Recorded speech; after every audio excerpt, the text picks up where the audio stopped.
Welcome to another episode of the Bold Blueprint. Today I'm bringing you a solo episode because one of my friends told me we want to know more of the person behind the podcast. And it's true. That is one of the reasons I created the Bold Blueprint, so I can share part of my stories. And this episode in particular has been something that I've tried to record a couple times since the beginning of the launch of the podcast. And it's not that I have a hard time, particularly speaking about the theme of today. It's just that I have a hard time putting all my thoughts and ideas and voice them out. I think that I want to give you too much information and I just get wrapped up in getting the story right. But at the end at the end of the day, this is my story, and I am trying to portray what I went through, what I live, not for compassion, to give you a perspective that even if at some point or another you went through something similar, there is a good side about it. There's always going to be a good side. You just have to open your eyes and see it. Today's conversation is about how I decided to cut my mother off, how I let her go, because I needed to let her go for my own peace. And cutting her off was a decision that I didn't take lightly. It was something that had boiled over for a lot of years. And I think that standing with her through the hurt was not getting anywhere. I cut my mother when I was 23. We weren't living together. I had moved to the United States at the time, and I have been living here for almost, I want to say, a couple months at the time. That decision came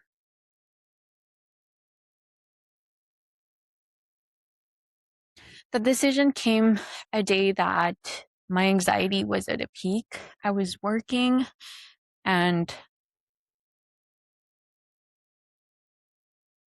something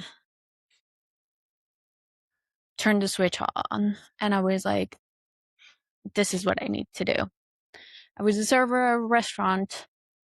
We just had gotten out of the phone call together, and that phone call was a blame phone call on both sides. We were both yelling and crying, and nothing good was coming out of it. But the anxiousness and the anxiety was just peaking at a time that I was feeling like nothing I could say or do, or nothing she could say or do, would change how I was feeling or how she was feeling. The blame game. We were playing the blame game. That was what's happening. And it wasn't helping neither her or me. As I was going through my shift after that phone call, I knew that I was rattled. Something wasn't right. I was going to serve a table. I remember having the plate on my hands, and I could feel my hands shaking. I did not make to the table. The plate fell out of my hands before then. And my manager looked at me and told me to take 5. And that's what I knew. I knew what I needed to do. I went outside. I called her and I told her we were done. This was the last time she was going to hear from me. I didn't want to hear anything from her. I didn't know what was going on with her life, that we were not going to have any more communication together. This was it. I'd hanged up that phone call, and I remember crying because I could feel the anxiety leaving my body, in a sense, because I was not holding anything over my head anymore. We were done. That was the culmination point. That's when her and I stopped speaking. We cannot start over and over and over and over again because something needs to happen. I need to let this out. For most of my life, my mother was an alcoholic. I grew up with an alcoholic parent. I grew up with a parent that didn't deal with her trauma. That was what my upbringing was. That was one of the reasons why the decision I took was so important to me. I could not keep going in that cycle of unhealthy relationship and toxic blame. I wanted to stop because I was hurting, she was hurting, and there was no common ground on trying to find a way to help each other.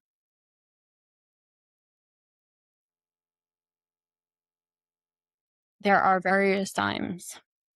I remember growing up, I had to switch bottles in the freezer and water them down. I remember seeing an anxious mother and having to call fire department to come and see her. I have this vivid image that the fire department came to her house because she was having a panic attack. She was immobile. It was more than a panic attack. It was a freeze attack. She couldn't move. She had paralysis. And I have various experience like that growing up. And I know that the toxic relationship she was in when I was growing up did not help in any means our relationship.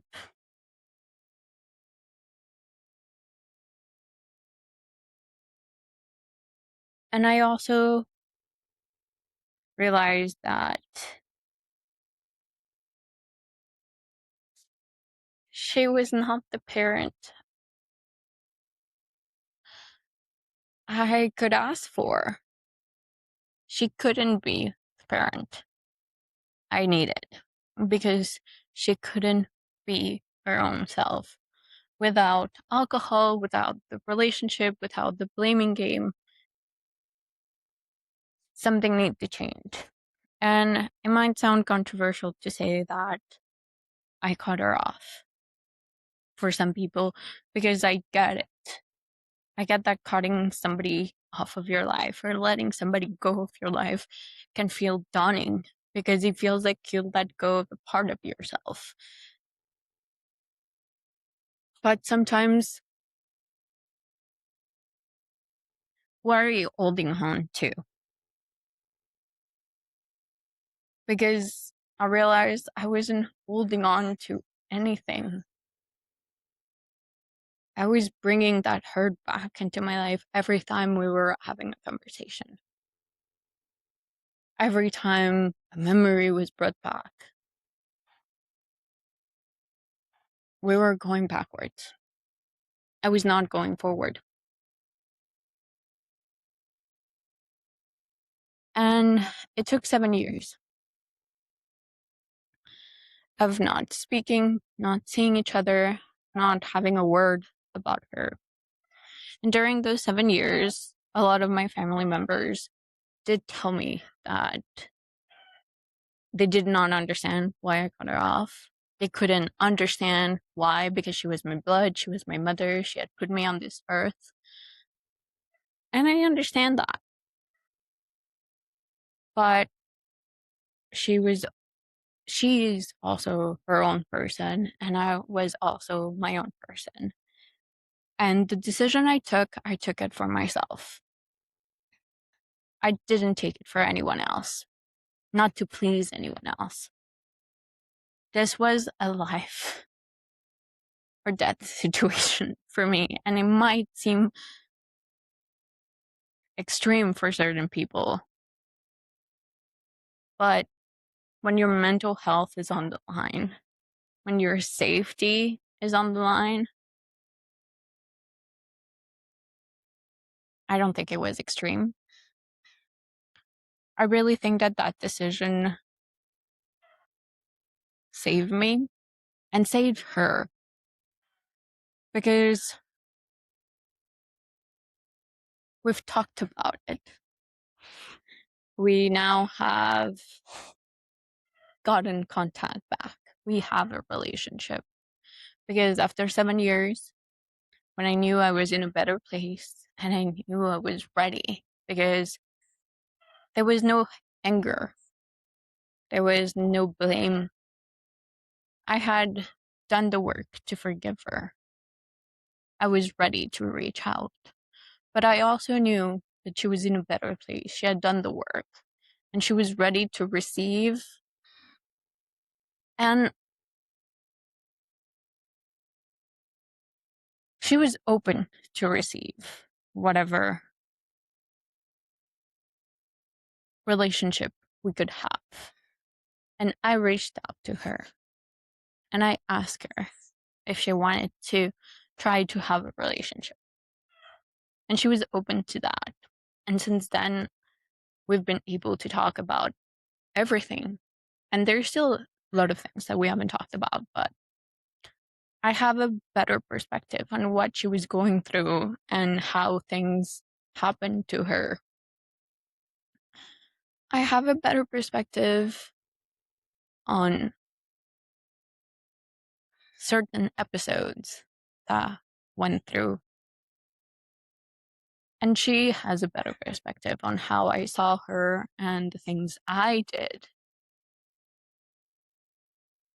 And I think it's important to note that my experience might not be the same as everybody else. And that's not the point of this episode. The point of this episode is to tell you that if you are in the same position I was and you were thinking about doing it,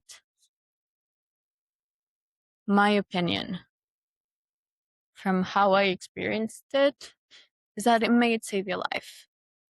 You may not have an idea of how hurtful keeping the cycle is. You're doing for them. You're there for them. But you walking away might be the best thing you can ever do for yourself. Because I think it's an act of self-love. It's realizing that you respect yourself, that you're capable of walking away. You're capable of choosing yourself first.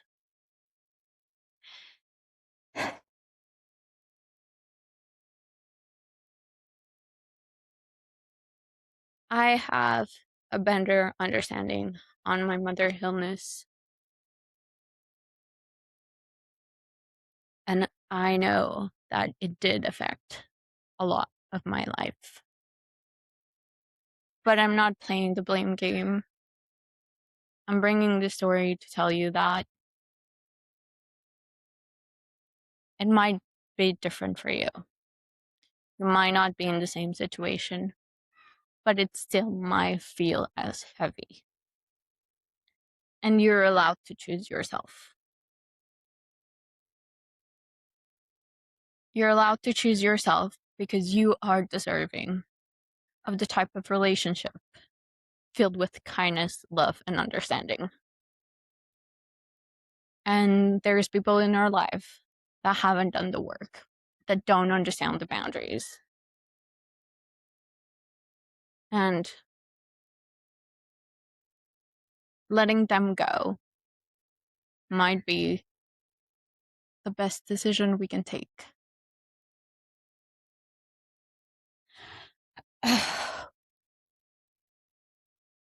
I hope this episode can bring you some sort of closure or much needed advice or understanding in your situation. I hope that you're capable of listening to yourself and understand that choosing yourself is not doing somebody else's wrong. Thank you for listening to my story and my rambling. And I hope to see you for another episode next week.